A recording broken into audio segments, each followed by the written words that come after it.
मुद्दा, ये बहुत शर्मनाक है कि एक नेशनल पार्टी के ऑफिस में हम घुस के, अगर सीबीआई के लोग पुलिस ये घुस के जाते हैं, उसको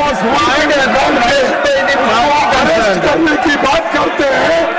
democracy is not safe, people are not safe. Therefore, I request you, people who have gone there unauthorized, they should be punished. Why they have gone? Who are they? Who ordered them? You ask your people to sit in there. No, I'm asking, who asked them to go there? Now, Who ordered? now the honorable leader of the house, That now is the not leader the of the house. house will reply. That is not the house. Sir, you have raised your voice. Let the government respond to it. Sir, Let the government to respond to it. He has raised, you have raised. Sir. Let the government respond to it. Please take your seat. Please take your seat, let him respond. Now, sir, now the leader of the house. whatever my friend, sir, what my friend John Vikas has said, this is a very normal law and order situation that we have to understand. I have been a student activist. I have been arrested many times from the classroom in emergency days when Congress party was ruling. I have been arrested. Mr. John Vikas, it is a normal situation. A student activist has to face, go back and take your those seat. who take law and order in their own hand. The police have to act accordingly, and the police has acted accordingly for those cases. They are trying to sensationalize. It is a normal law and order activity which the police undertakes, and any student activist who wants to do activism should face this. Even I have faced not once, many times. When there was emergency, I was arrested from the classroom, not once, but twice. So this is a very normal situation, sir. Now, Shriman R. Girirajan, through R. Girirajan ji. Girirajan ji, you have to speak. Whether you like to speak or not, you tell me.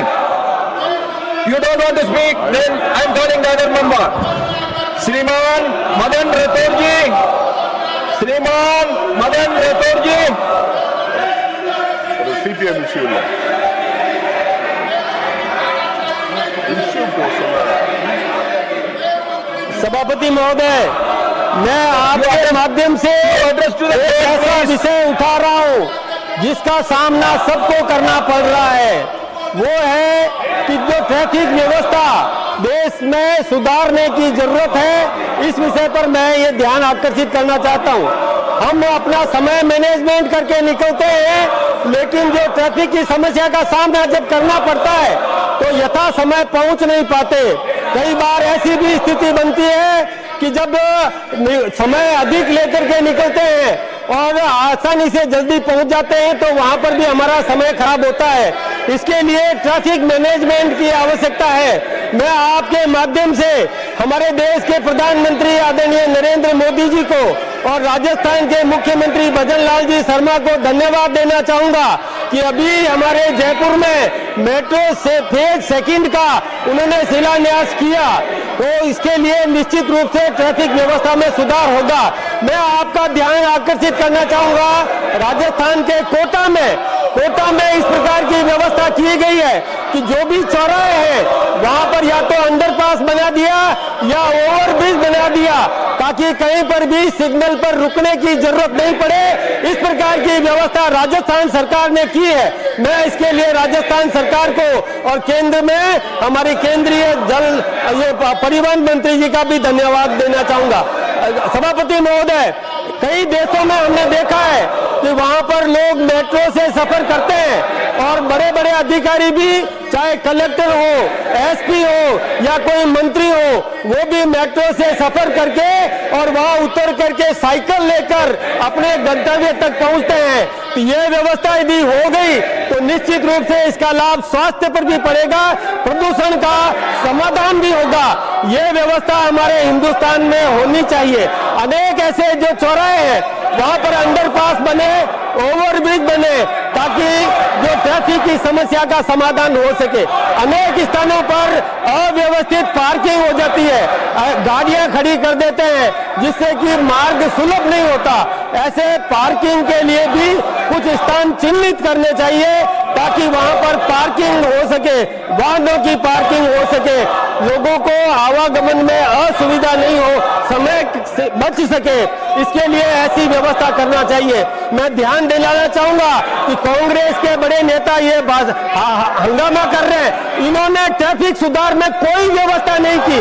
Rajasthan में भी कांग्रेस की सरकार रही है, देश में भी इनकी व्यवस्था रही है, लेकिन इन्होंने कोई सुधार की दिशा में कोई काम नहीं किया और आज वो हम भुगत रहे हैं। यदि कांग्रेस के नेता पहले जो स्वीकृत था उस प्रकार से यदि अंडरब्रिज, ओवरब्रिज बना देते तो ये समस्या नहीं होती। जयवीर सिंह जी, नाउ श्रीमान Jaiveer Singh ji. Thank you sir. और सरकारी विद्यालयों के खेल मैदानों के संरक्षण एवं एक विद्यालय एक खेल मैदान अभियान की आवश्यकता। माननीय सभापति महोदय, मैं आपके माध्यम से सरकार का ध्यान उत्तर प्रदेश सहित देश के सरकारी विद्यालयों में खेल मैदानों के तेजी से घटते क्षेत्रफल और उनके संरक्षण की आवश्यकता की ओर आकर्षित करना चाहता हूं। माननीय प्रधानमंत्री श्री नरेंद्र मोदी जी के नेतृत्व में खेलो इंडिया, फिट इंडिया मूवमेंट तथा राष्ट्रीय शिक्षा नीति के माध्यम से खेलों को शिक्षा का महत्वपूर्ण अंग बनाया गया है। सरकार का उद्देश्य स्वस्थ, अनुशासित और आत्मनिर्भर युवा शक्ति का निर्माण करना है, किंतु अनेक सरकारी विद्यालयों में खेल मैदान अतिक्रमण, अव्यवस्थित निर्माण अथवा अन्य उपयोगों के कारण वो समाप्त होते जा रहे हैं। परिणाम स्वरूप लाखों विद्यार्थी खेलकूद और शारीरिक गतिविधियों से वंचित हो रहे हैं, जिससे उनके सर्वांगीण विकास और खेल प्रतिभाओं के उभरने पर प्रतिकूल प्रभाव पड़ रहा है। अतः मैं केंद्र सरकार से आग्रह करता हूं कि राज्य सरकारों के सहयोग से एक विद्यालय एक खेल मैदान अभियान प्रारंभ किया जाए। प्रत्येक सरकारी विद्यालय में खेल मैदान का संरक्षण सुनिश्चित किया जाए। अतिक्रमण हटाने के लिए समयबद्ध कार्य योजना बनाई जाए तथा खेल अवसंरचना के विकास हेतु विशेष वित्तीय सहायता उपलब्ध कराई जाए। ये पहल न केवल बच्चों के सशक्त करेगी, बल्कि विकसित भारत के निर्माण के एक स्वस्थ, अनुशासित I will not allow anybody to get into the well. If anybody gets into the well, तैयार करने में भी if anybody gets into the well, that will be taken as serious. You have the right to object from your seat. And Dr. Lakshmikant Vajpayee ji, माननीय सभापति जी, आपके प्रति आभार व्यक्त करते हुए मैं आपके माध्यम से नवीकरणीय ऊर्जा मंत्रालय का ध्यान एक अत्यंत महत्वपूर्ण विषय की ओर दिलाना चाहता हूं। यह विषय देश भर में ग्रामीण क्षेत्रों में सरकारी रिक्त अनुपयोगी भूमि को सामुदायिक सौर ऊर्जा परियोजनाओं में स्थापित करना है और एक सोलर करने से केंद्र सरकार निकाय की हजारों एकड़ भूमि रिक्त होने की संभावना रहती है।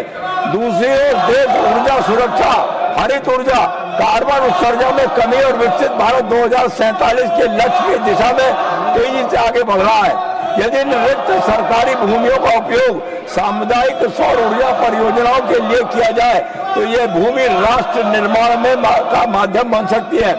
महोदय, सोलर पार्क और पीएम कुसुम जैसी योजनाएं संचालित हैं, लेकिन सोलर टाउन और शहरी कम्युनिटी सोलर मॉडल के लिए कोई समर्पित योजना नहीं है। ये गंभीर नीतिगत कमी है। इसके कारण आज करोड़ों लोग जो बहुमंजिली इमारतों में रह रहे हैं, किराए के मकानों में और झुग्गी झोंपड़ियों में रह रहे हैं, उनके पास अपनी छत नहीं है, इसलिए वो रूफटॉप सोलर परियोजनाओं का लाभ नहीं उठा सकते। क्या स्वच्छ और सस्ती ऊर्जा केवल उन्हीं नागरिकों का अधिकार है जिनके पास छत उपलब्ध है? विश्व के अनेक देशों में कम्युनिटी सोलर मॉडल को सफलतापूर्वक अपनाया है। भारत भी इस दिशा में नेतृत्व कर सकता है। मैं सरकार से आग्रह करना चाहता हूँ, रिक्त पड़ी भूमि का सर्वेक्षण करा के राष्ट्रीय सामुदायिक सौर ऊर्जा मिशन की स्थापना की जाए। प्रत्येक नगर निगम, नगर पालिका, ग्राम पंचायत स्तर पर सामुदायिक सोलर पार्क स्थापित किए जाए। पीपी मॉडल डिस्कॉम और सहकारी समितियों और स्थानीय निकायों की भागीदारी से एकीकृत नीति बनाई जाए और एक जिला न्यूनतम एक सोलर टाउन योजना लागू की जाए। राजस्व की साझेदारी की ऐसी व्यवस्था विकसित की जाए जिससे स्थानीय निकायों को स्थायी आय की प्राप्ति हो सके और उसका उपयोग शिक्षा, स्वास्थ्य, पेयजल और नागरिक सुविधाओं के लिए हो सके। माननीय सभापति महोदय, ये विषय केवल बिजली उत्पादन का नहीं है, ये ऊर्जा में आत्मनिर्भरता, पर्यावरण संरक्षण, स्थानीय रोजगार, नखरी निकायों की आर्थिक सुदृढ़ता एवं विकसित भारत के संकल्प को साकार करने का विषय है। मैं आपके माध्यम से माननीय मंत्री से आग्रह करना चाहता हूँ, इस दिशा में व्यापक राष्ट्रीय नीति और समयबद्ध कार्य योजना बनाई जाए। धन्यवाद। Now the House adjourned to meet at 12 noon.